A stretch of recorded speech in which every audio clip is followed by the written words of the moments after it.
Olá pessoal, tudo bem? Estamos aqui para mais um vídeo e hoje é dia de destrinchar o artigo 1829 do Código Civil, em que tem ali a vocação hereditária.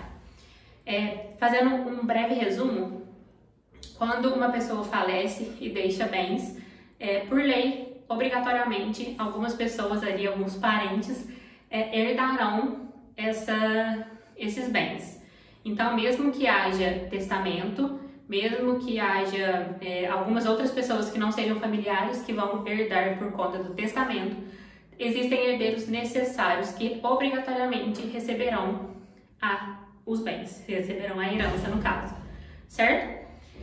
Vou pedir desculpa pela barulhada, tá tendo obra aqui do lado, enfim, mas vamos lá. Eu vou ler o artigo 1829 e depois a gente sai destrinchando ele. A sucessão legítima defere-se na ordem seguinte. Inciso 1º. Aos descendentes, em concorrência com o cônjuge sobrevivente, salvo se casado este com o falecido no regime da comunhão universal ou da separação obrigatória de bens, ou se no regime da comunhão parcial, o autor da herança não houver deixado bens particulares. Inciso 2º. Aos ascendentes em concorrência com o cônjuge. 3º. Ao cônjuge sobrevivente. E 4º. Aos colaterais. Primeira coisa importante que a gente tem que saber aqui é que os incisos são excludentes, ou seja, se preenchido ali os requisitos, se tiver descendente, só os descendentes vão receber, não pula para baixo.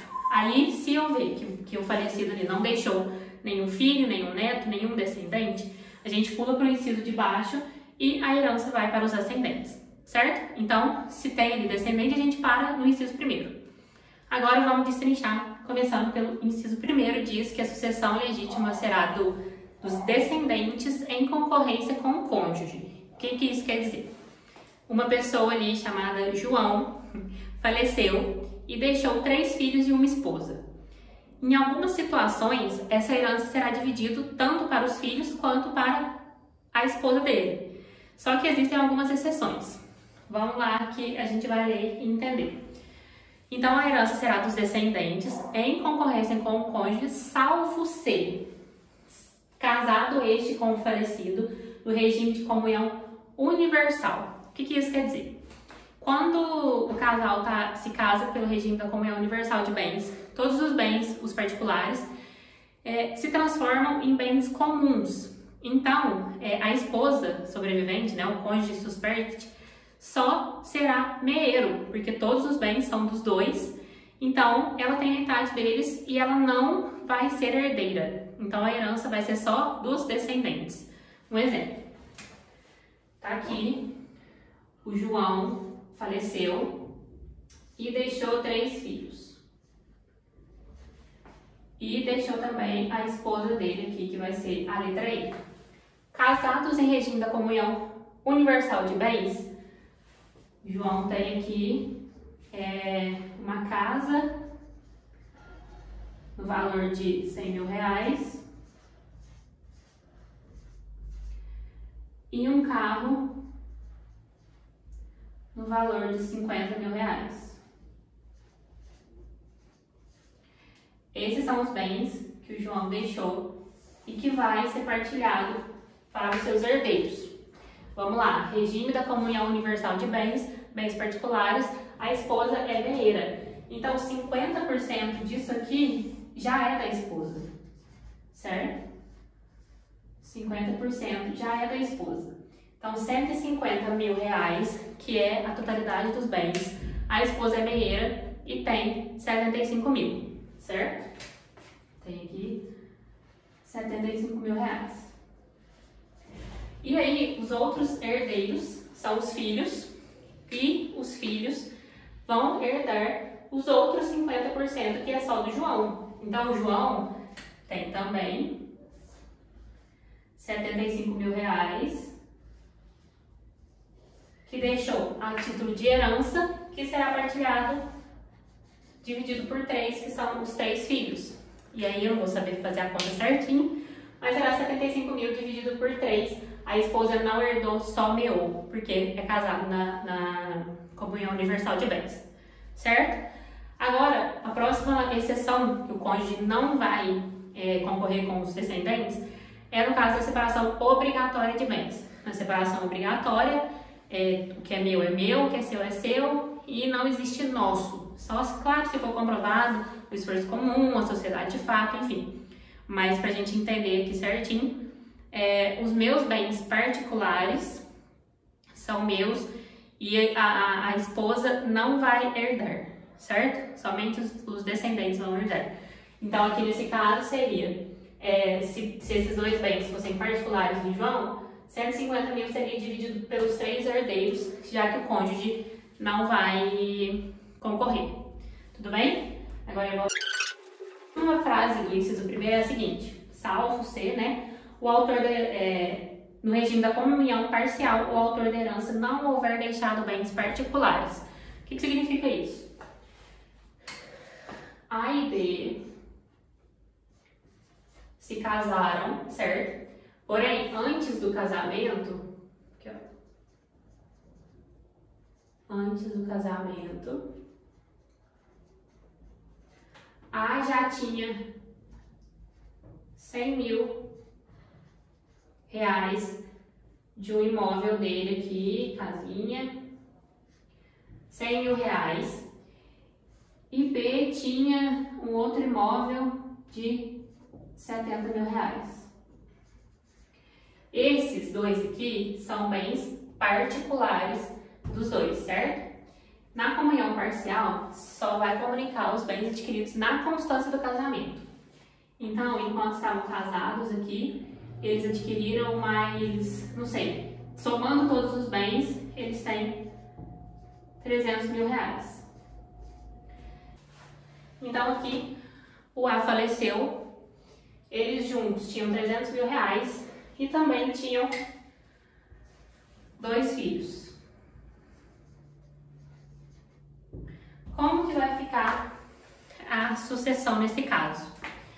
Vamos lá. Ele deixou bem particular, então ele tem 100 mil reais a serem partilhados, porque esse aqui é bem particular, adquirido antes do casamento, a esposa dele não é meieira, certo? E aqui 300 mil reais foi de meação, porque foram de bens adquiridos na constância do casamento. Então, aqui fica 150 de B e 150 do A. Então, esses 150 também vão entrar ali na herança. Porém, os bens particulares serão herdados pelos 2 filhos mais a esposa. Então, esses bens aqui serão divididos por 3. Por quê? Porque no inciso primeiro fala que em concorrência com o cônjuge sobrevivente, salvo se casado no regime de comunhão parcial de bens, o autor não tiver deixado os bens particulares. Aqui ele deixou bem particular, então ela vai concorrer com os descendentes ali na herança, certo?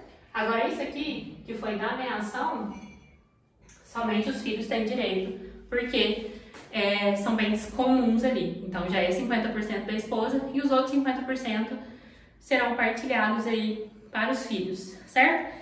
E se o A não tivesse nenhum bem antes do casamento e tivesse apenas 300 mil reais e os 2 filhos? Como não tem bem particular, lendo o inciso 1, a gente entende que 150 do B, 150 do A, apenas o 150 do A será partilhado entre os descendentes, porque o cônjuge não vai concorrer enquanto não tiver bem particular. Entenderam? Se não, deixa a perguntinha aí embaixo que eu respondo depois. Então, ficou assim a sucessão se tiver descendente e cônjuge para ali no inciso primeiro. Porém, o João morreu e não deixou filhos e deixou apenas os pais e a esposa. O inciso segundo fala o quê? Aos ascendentes em concorrência com o cônjuge. Aqui não existe exceção. No inciso primeiro falava em concorrência com o cônjuge, salvo ser aquelas 3 exceções que a gente viu. O inciso segundo não tem exceção. Então, em todas as vezes que o falecido deixar herança e não tiver descendentes, o inciso segundo diz que Os ascendentes, ou seja, os pais, os avós, os bisavós, herdarão a herança em concorrência com o cônjuge, independente do regime de casamento. Então, aqui, o João morreu, o João faleceu, deixou aqui o pai e a mãe dele, e aqui deixou a esposa. Aqui, independente se houver a meação que está ali segura para a esposa, e a outra parte, a esposa também tem direito. Então aqui, João tem o quê? 300 mil reais de bens. Disso aqui, a gente vai tirar a meação. Vamos supor que isso aqui é só comunhão parcial de bens, eles adquiriram 300 mil reais em bens na constância do casamento. Então, a esposa é meeira, ela tem 150 mil de meação. E os outros 150 mil reais, que é a parte do João, que acabou de falecer, vai ser dividido entre o pai, a mãe e a esposa. Então, vai ficar 150 mil dividido por 3. Cada um vai ficar com 1/3. Então, além da meação, a esposa ainda tem direito a 1/3 dos 150 mil reais. Por quê? Porque, independente do regime de bens, ela vai concorrer com os ascendentes, certo? E aí, João faleceu, não deixou filhos, não deixou os pais, o cônjuge herda tudo, que é o inciso 3º, que fala que o cônjuge vai herdar tudo, independente também do regime de bens. Agora, caso não tenha filhos, nem esposa, nem os pais, o inciso 4º, fala dos colaterais. Os colaterais são aqueles, né, que os parentes em linha colateral, que tem que achar o ascendente comum, enfim. Isso é matéria para um outro vídeo, mas se não tiver filhos, não tiver os pais, não tiver nenhuma esposa, os colaterais vão herdar. Então, os irmãos, sobrinhos, tios, e aí vai depender ali de quem tá vivo, de quem não tá. E a gente fala sobre isso, né, sobre o parentesco em algum outro vídeo. Era isso que eu queria trazer hoje, eu espero que vocês tenham entendido. Se ficou alguma confusão aí, podem me perguntar. E é isso, até o próximo vídeo.